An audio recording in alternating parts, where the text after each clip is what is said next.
कि हम लोगों ने पहले स्टोमेटा के बारे में इससे पहले वाले वीडियो में जाना था। उसमें हमने थोड़ा सा परिचय दिया था कि रंध्र होते हैं, पत्ती पे क्या पाए जाते हैं, रंध्र। इसका काम क्या होता है? सिर्फ इतना काम, गैसियस आयन एक्सचेंज, यानी जो हवा का आदान प्रदान, थोड़ा वाष्प के रूप में भी ठीक है। तो उसकी क्रियाविधि तो बताई थी कि गार्ड सेल्स में ऑस्मोटिक प्रेशर अर्थात परासरणी दाब के कारण जब उसमें दबाव बढ़ जाता है तो गार्ड सेल्स ऐसे खुल जाती हैं और हमारा रंध्र खुल जाता है, तो वहाँ पे जो हवाओं का आदान प्रदान है वो हो जाता है, जो पौधे के लिए बड़ा अनिवार्य है। ठीक है, पौधों में ज़्यादा दबाव बन जाता है, पानी को निकालना है बाहर, तो वो रंध्रों द्वारा निकल जाता है। स्टोमेटा को हिंदी में रंध्र बोलते हैं, पर्णरंध्र। ठीक है। अच्छा, सेब में भी देखा होगा ना, सेब में हल्के हल्के से दाने होते हैं, उसमें होते हैं लेंटिसेल्स, उसे बोलते हैं वात रंध्र। सेब आप देखोगे उसमें होंगे वात रंध्र। ठीक है, तो हम लोग इस प्रैक्टिकल को करते हैं, सिमुलेशन करते हैं। ये इसका थोड़ा सा परिचय हम दे देते हैं। ये हमारी आम की पत्ती है, ये फोरसेप यानी चिमटी है। ठीक है, और ये हमारी स्लाइड है और ये कवर स्लिप है। इसमें पानी रखा हुआ है बोतल में, और हमारी ये कंपाउंड माइक्रोस्कोप है, सूक्ष्मदर्शी है, संयुक्त सूक्ष्मदर्शी। तो प्रैक्टिकल शुरू करते हैं। सबसे पहले पत्ती को तोड़ेंगे। ये पत्ती आम की वही पत्ती, नॉर्मल पत्ती, इसे लेंगे हम।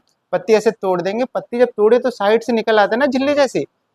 ठीक है, उसी चीज को इस फोरसेप्स से हम लेंगे। इस फोरसेप्स को उठाएंगे हम और इससे ले लेंगे। इस लेने के बाद फोरसेप को स्लाइड पे ऐसे रखेंगे। कैसे? स्लाइड पे रख दिए, रख दिया, दिख रहा है ना बेटा। रखने के बाद ये पानी की कुछ बूंदे लेंगे, वाटर लिया और स्लाइड पे डाल देंगे जिससे सूखे ना हमारा। डाल दिया, देखो पानी गिरता हुआ दिखा ड्रॉप से। उसके बाद हम लगा देंगे कवर स्लिप इसके ऊपर। क्या लगाएंगे? कवर स्लिप लगा देंगे। कवर स्लिप लगाने के बाद हमारी स्लाइड प्रिपेयर हो गई है। इसको अब इस सूक्ष्मदर्शी के अंतर्गत हम लगाएंगे, ऐसे लगा देंगे। लग गई। अब लगने के बाद इसको हम यहाँ पे आईपीस से देखेंगे। जब देखेंगे तो एकदम से तो आएगा नहीं, इसे फोकस को एडजस्ट करना पड़ेगा। हम इसको सूक्ष्मदर्शी को इधर भी स्लाइड को चला सकते हैं, ऐसे ऐसे ऐसे ऐसे भी, और इसका फोकस एडजस्ट भी कर सकते हैं। तो देखते हैं कैसे। ये 40x पावर पे लगा है, अभी लो पावर पे लगा हुआ है। कोर्स एडजस्टमेंट करेंगे, उसमें नॉब होती है। ठीक है, नॉब के थ्रू हम उसको एडजस्ट करते हैं। थोड़ा ऐसे घुमाएंगे, ये राइट साइड घुमाएंगे एक बार, लेफ्ट साइड देखो खराब होते जा रहा है, तो इधर से सही करेंगे जब तक ये क्लियर ना आ जाए। अरे ये देखो, जितने पे साफ हमें दिखने लगे वो हमारा सबसे अच्छा होता है। ये देखो हमने एडजस्ट किया, वो गोल गोल घुमाएंगे उसमें। जब प्रैक्टिकल करते हैं तो गोल, ये देखिए साफ दिखने लगा। तो जो वो हल्की सी झिल्ली जैसी निकली थी, कवर स्लिप पूरी स्लाइड तैयार की है, जब माइक्रोस्कोप में देखेंगे तो हमें ऐसा दिखाई देगा। और ऐसा देखने पर हमें क्या दिख रहा है? एपिडर्मस सेल्स दिख रही हैं, और ये सब क्या दिख रहे हैं हमें?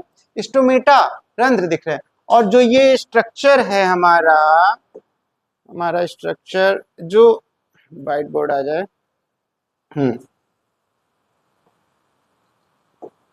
हाँ, ये वाला जो स्ट्रक्चर देख रहे हो आप लोग, ये हमारी गार्ड सेल्स हैं। क्या है ये? गार्ड सेल्स हैं। जब इसी में वाटर का प्रेशर बढ़ जाता है, ऑस्मोटिक प्रेशर, तब ये छिद्र खुल जाता है, इसे बोलते हैं स्टोमेटा। ठीक है, समझ में आया इतना? ठीक बेटा। तो इसके बाद हमने एडजस्टमेंट कर लिया है, इसको कैंसिल कर दें। अब हम लोग फाइन एडजस्टमेंट अगर करेंगे तो और साफ आ जाएगा। इसकी पावर हम लोग बढ़ा देते हैं, 100x पे देखते हैं कैसा दिखता है। खाली स्टोमेटा का ही स्ट्रक्चर देखेंगे, फिर एडजस्ट करना पड़ेगा हमको। ये हमें पत्ती के अंदर ही दिख रहा है, देखो और अच्छे से स्टोमेटा दिखाई देगा। दिख जा, दिखा? ये देखो स्टोमेटा हमें स्लाइड एडजस्टमेंट कर सकते हैं, ऊपर नीचे है देखो, जैसे स्टोमेटा स्लाइड ही कर रहा है। हमने बताया था ये एडजस्टमेंट, ये हमारा स्टोमेटा आ गया। ठीक है बेटा, ऐसे प्रैक्टिकल के माध्यम से हम लोग इसको देखेंगे। पूरी प्रोसेस समझ में आई है? इसे देखते रहो सही से। हम आपको सेब में लेंटिसेल्स दिखाएंगे अभी, आप लोग उधर देखते रहिए।